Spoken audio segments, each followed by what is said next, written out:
Virus 13, Chapter 23.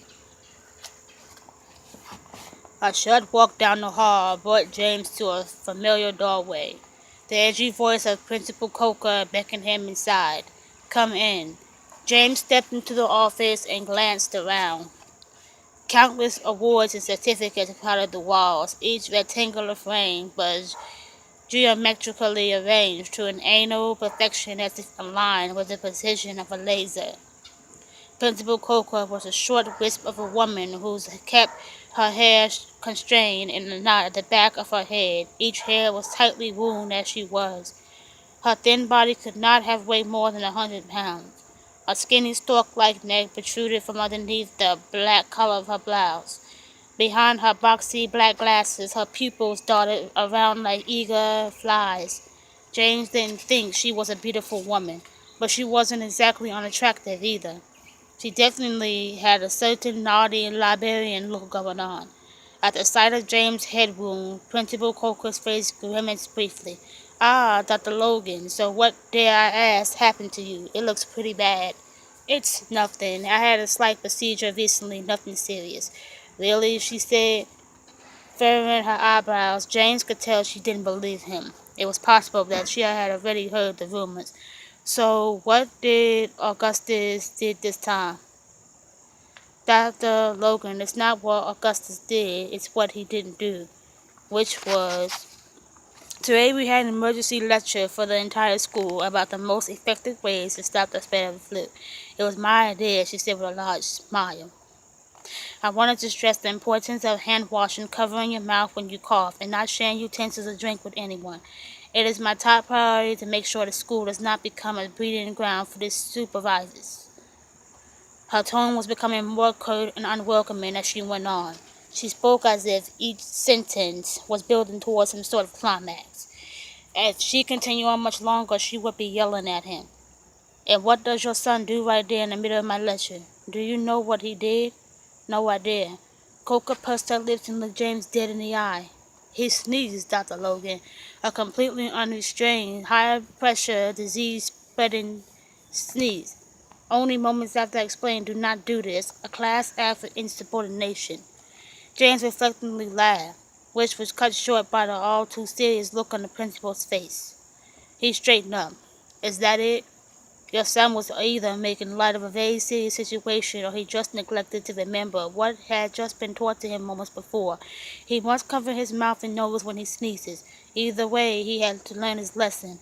Perhaps it will save a life or two in the long run," said the principal, crossing her arms and leaning back, looking rather satisfied with herself. Out of all the crazy scenarios he had gone over in his head, James hadn't expected this. "So you gave my son detention for sneezing?" "Course not. Everyone must sneeze from time to time, Dr. Logan. It is only natural. However, I gave your son detention for not covering his face while performing this reflex." "Well, thank you very much, Principal Coker. I thought I taught my son better than that. Thank you so much for teaching him a lesson. This flu epidemic is indeed very serious, and you did the right thing," James said, mustering up all the dry sarcasm that he could possibly pack into each word. Sadly was lost on the principal. She had been temporarily blinded by the joy of having the parent finally agree with her. "I'm so glad you think so, Dr. Logan. Perhaps there's hope for Augustus yet with such a great role model like you around the house," she said, leaning closer over her desk, with a gleam in her eye that made James feel uneasy. "Okay, well, if that settles it, I will just go and pick up Augustus from detention now. And don't you worry, I will make sure to sit him down tonight and have a long talk about the birds and the sneeze." Principal Coker's smile grew wider. "Oh, Dr. Logan, you are so clever. Thank you for understanding. You can go now if you want." If he wanted. That was an odd choice of words, he thought. As James got out of his chair to leave, Coker called out to him. "Ashley, could you wait for a second, Dr. Logan? I would like to show you something." Like a rabbit trapped in a snare, he painfully lowered himself back into the chair. Principal Coker reached into a drawer and pulled out a computer pad that looked like a black clipboard. "What's this?" Principal Coker got up and walked over behind him, where she could see the screen as well. Her hands dug into his shoulders like talons. Her hot breath tickled the hairs on the back of his neck. This is your son's files, Dr. Logan, his test scores, eye exams, physical fitness, evaluations, etc. James tried to focus back on the screen, desperate the uncomfortable feeling that he was about to be eaten by a black widow. And what am I supposed to be looking at? Do you see anything slightly odd about your son's record? Not particularly. Everything looks perfect to me. Maybe he has a few too many detentions, no idea why. Everything looks perfect, she repeated. Exactly. Your son is smart, far above the average, as are most of the kids at this school. What strikes me is as odd is the widespread consistency. Almost every single child at school is above the national average in both intelligence and fitness. You don't think any of that is unusual? Look at your son's physical fitness evaluations for this year. Across the board, his son's scores were in the 99th percentile. The sheet had several categories, including cardiovascular fitness, dynamic strength, absolute strength, and flexibility. Homeland Health Care mandated these yearly fitness exams in order to monitor the health of the population. James smiled, glad to see that his son was excelling. What can I say? Principal Coco squeezed her small hands down on James' shoulder, each finger digging like a claw into his trapezius muscles. He winced in pain.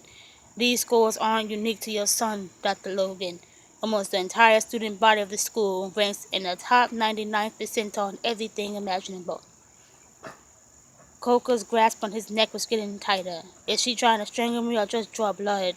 Thought James.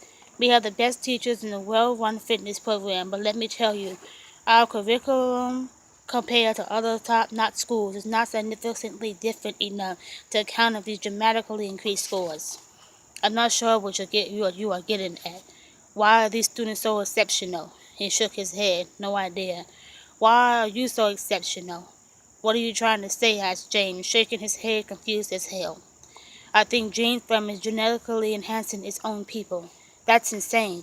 You're suggesting something highly illegal.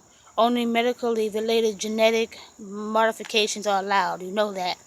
The children at the school that weren't born here at Gene Farm are not nearly as competitive as the rest.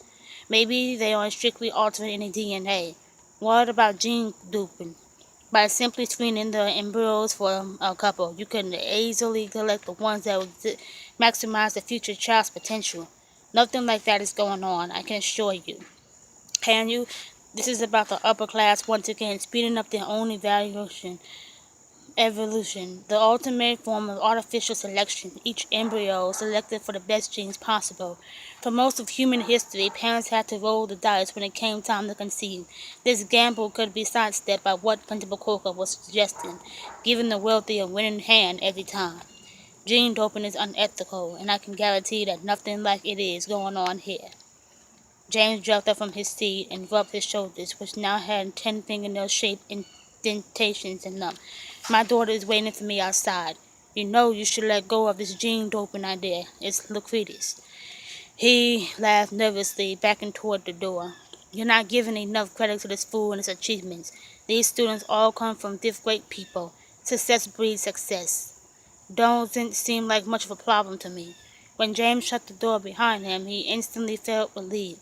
He walked away quickly, almost jogging relief to be free from the mad principal. From now on, he would let Linda take care of any parent conferences with that woman. Come on, Olivia, let's go find your brother. Olivia hopped off the chair and trotted over to him. They turned right and continued down the hall to find his son.